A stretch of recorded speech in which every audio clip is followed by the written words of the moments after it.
You are sitting behind your heavy wooden desk right now, the surface polished to a mirror shine, the skyline stretching endlessly beyond the floor-to-ceiling glass, the city alive with movement while your office remains perfectly still. The faint ticking of the clock blends with the distant hum of traffic far below.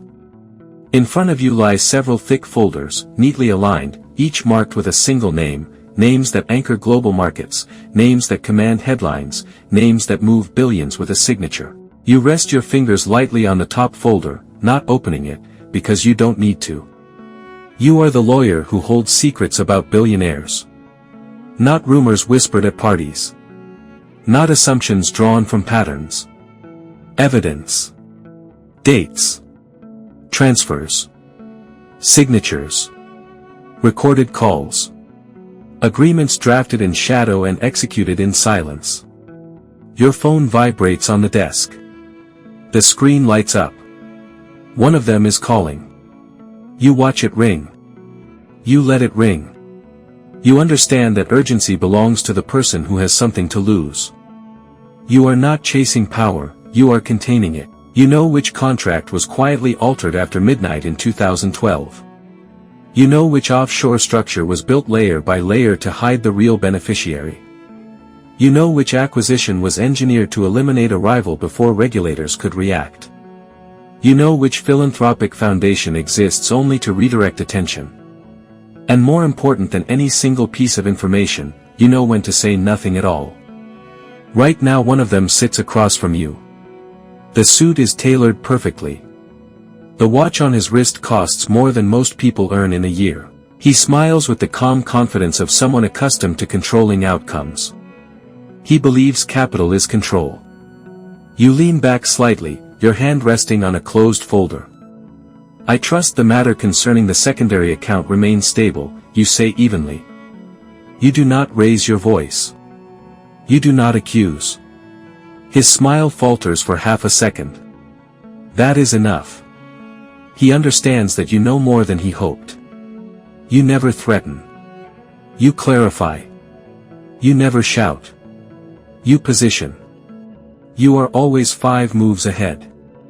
While they negotiate the present, you anticipate the consequence. You know which journalist has been investigating quietly for months.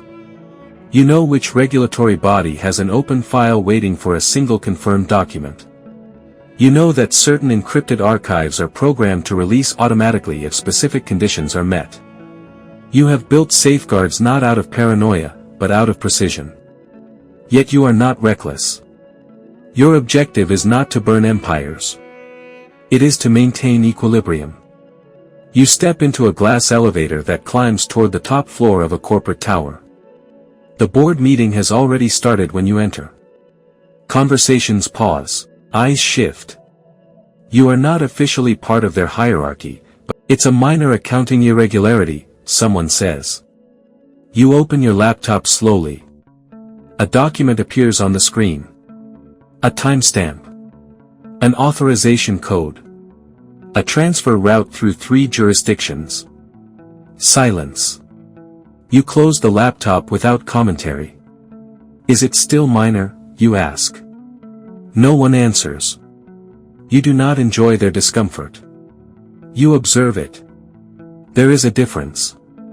Late at night you stand alone in your office again, looking at your reflection in the glass while the city pulses below. You imagine what would happen if you released everything at once. Markets would react instantly. Stock prices would collapse.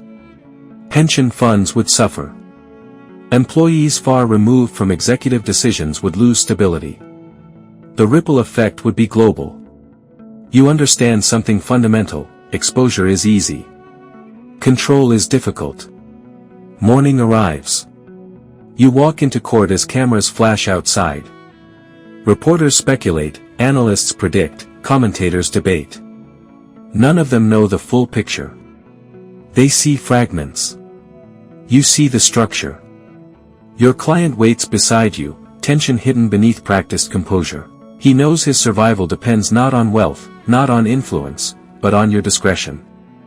I will defend you, you tell him quietly, but the full truth must remain between us. For the first time, he stops performing. He speaks plainly. Because he knows you already possess the missing pieces. You operate behind the visible narrative. You attend private dinners where laughter echoes against crystal glasses while billionaires discuss expansion, mergers, political leverage. You listen more than you speak. You catalog tone shifts, unfinished sentences, exchanged glances. Every interaction is data. One of them approaches you at a dimly lit gathering. "I assume the previous matter has been resolved," he says carefully. You meet his eyes. Resolution depends on present choices. That is all you offer. You never panic. You never rush. You never bluff. You sit in your car during a heavy rainstorm, watching droplets race across the windshield while the city lights blur into streaks of gold and white. This city was built by ambition, sustained by risk, and protected by silence, your silence. You know you could destabilize entire industries if you chose to. But you do not choose chaos. You choose balance. You do not serve justice blindly. You do not serve corruption either. You serve leverage. You ensure that those who operate in shadows understand the cost of stepping too far. If one of them crosses a line that threatens stability, you activate a protocol. A scheduled message. A document transferred to the appropriate authority. A conversation redirected to someone who cannot ignore it. You walk through corridors of marble and glass where power is discussed in percentages and projections. You observe how easily confidence shifts to anxiety when uncertainty appears. You recognize that wealth insulates, but it does not erase vulnerability. True power is not money. It is knowledge combined with timing. You close another folder and secure it in a private vault. Each document is organized, encrypted, duplicated. You prepare for contingencies they have never imagined. Not because you expect betrayal, but because you understand probability. There are moments when you question yourself. When you wonder whether holding so much unspoken truth changes you.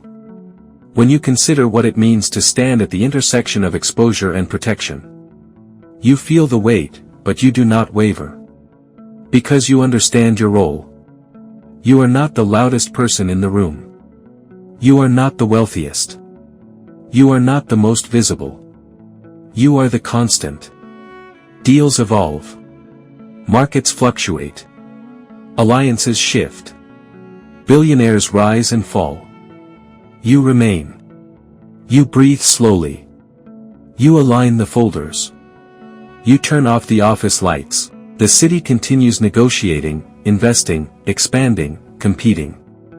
And above all of it, quietly and precisely, you know exactly where every fracture line exists. As long as you know, the balance holds. Because you are the lawyer who keeps the secrets, who understands every hidden structure, who sees every concealed risk, and who can, at any moment, decide which truth remains buried beneath layers of glass and steel, and which truth steps forward into the light.